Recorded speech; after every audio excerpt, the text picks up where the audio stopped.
Okay, here we are in Chapter 3. Hi, Mom.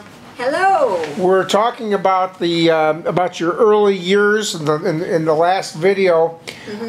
We finished by you auditioning on your first gig in Chicago. You just moved to Chicago from Bloomington, and your mother gave you permission to go to Chicago and stay with your relatives. And you went out and auditioned, and on your very first audition, you got your first job. So here you are, you're all excited on your first job. Do you remember how you felt? You really showed, you really were very ecstatic that you got your first job. Well, and you were nervous, right? Oh, of course, of course. I mean, I didn't know any of the people in the place. They were all strangers who were in this restaurant.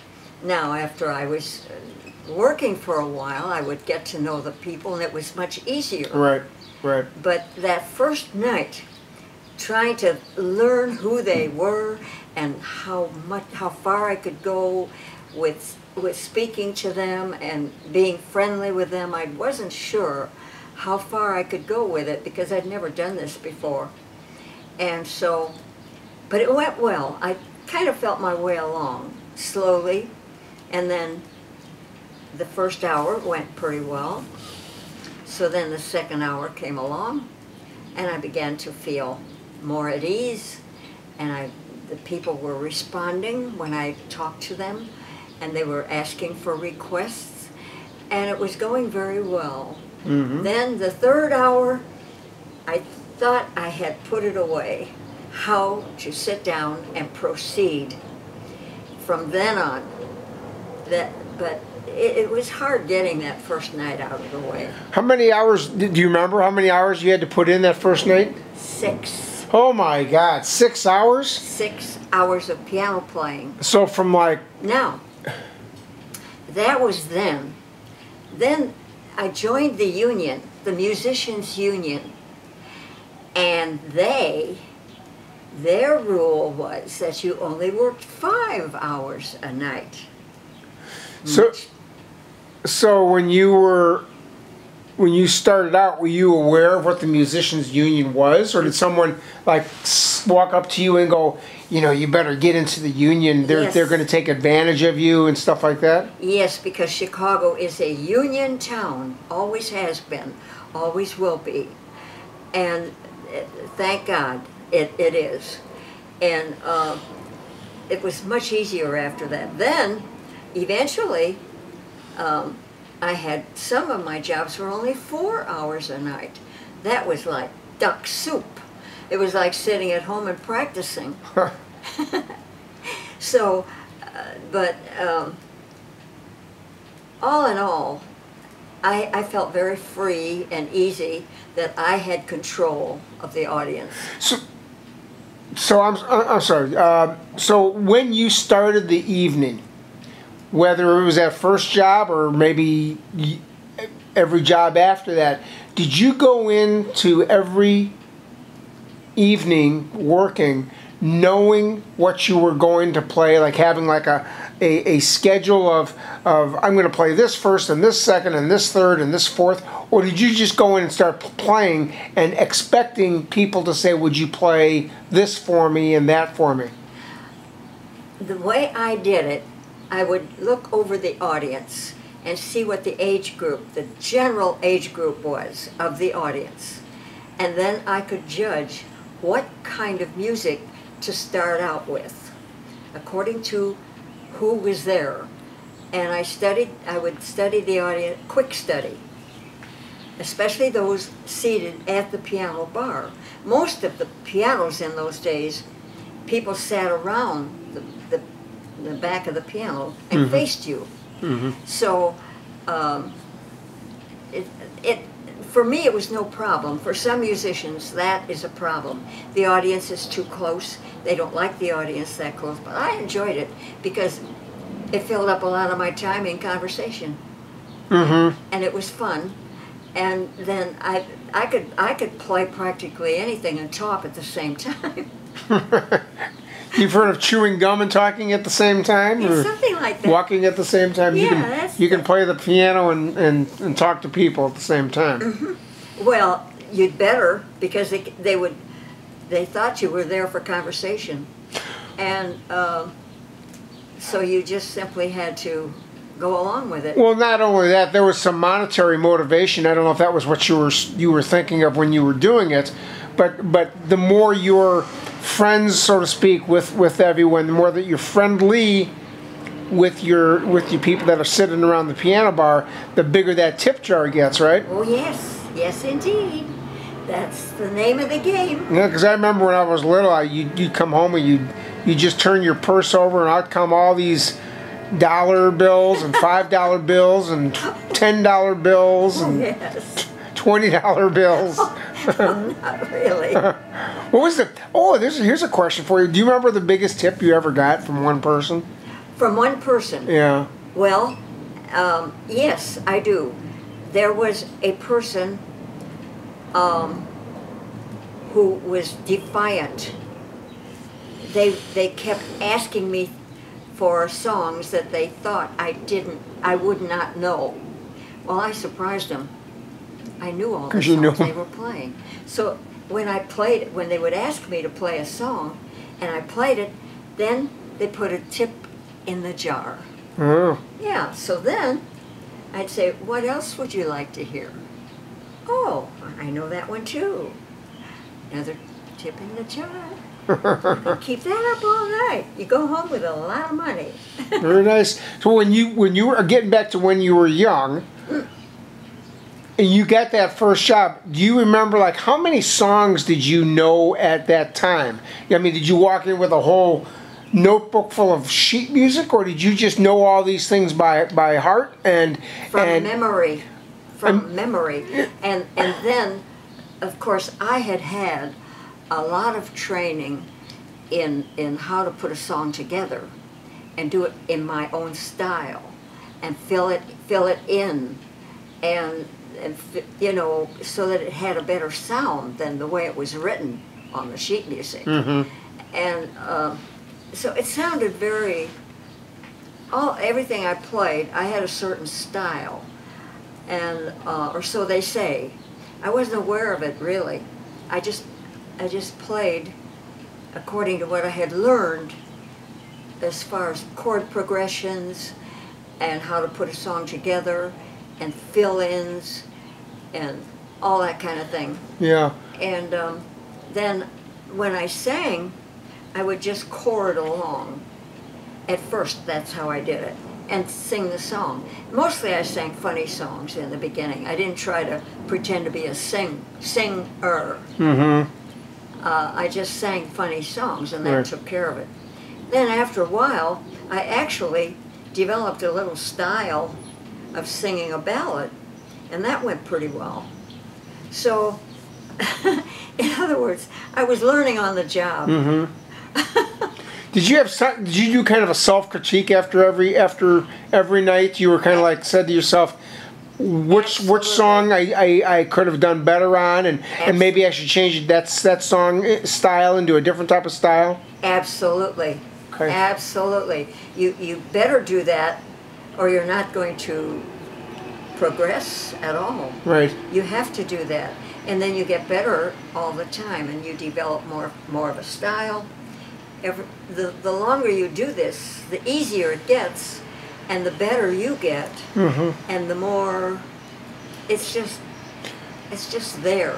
So you knew a lot of different genres of music when you started, and it sounded to me like your strategy is when you first walked into the place in that night, if it was a much older crowd, you would automatically start going to the songs that they would like to hear. Exactly. And then also extend yourself, because I would hear you do this all the time. What would you ask them? What would you like to hear? Well, the thing is, it's like any other business, really. If you want to succeed in anything, you keep in mind what the audience might want to hear at any given moment. if you can't guess what they want to hear, you ask them, do you have a favorite song? I'll be glad to play it for you. Mm-hmm. And usually they always had a favorite song.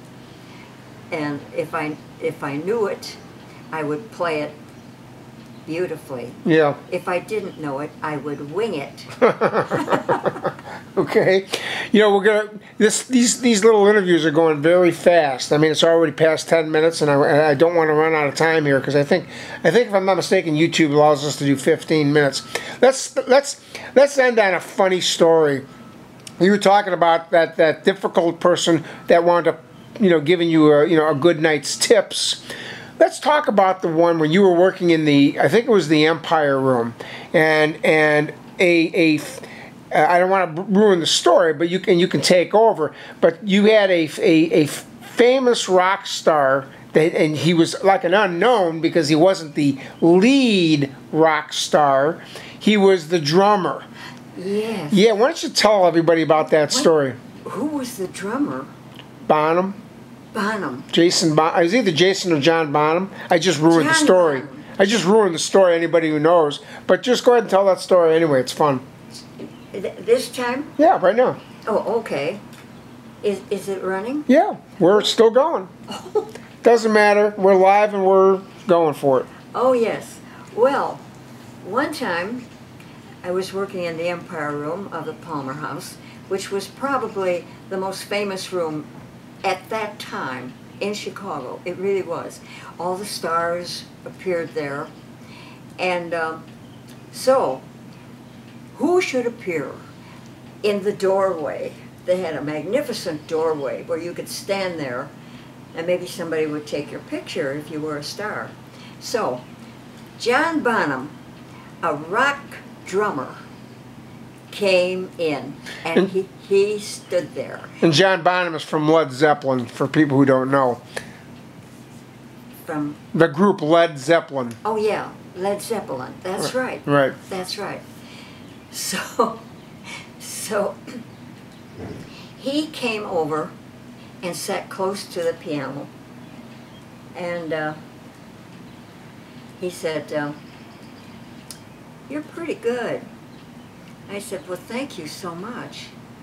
I didn't know at that time who he was, really. I didn't know. Someone came over and told me who he was later. So he asked me to play a couple of songs, and I played them. And I said, are you a musician? Because you seem to be asking for songs that I gather you might be a musician. He said, well, yes, I play drums. Oh, really? Oh, that's wonderful. Well, are you with a band?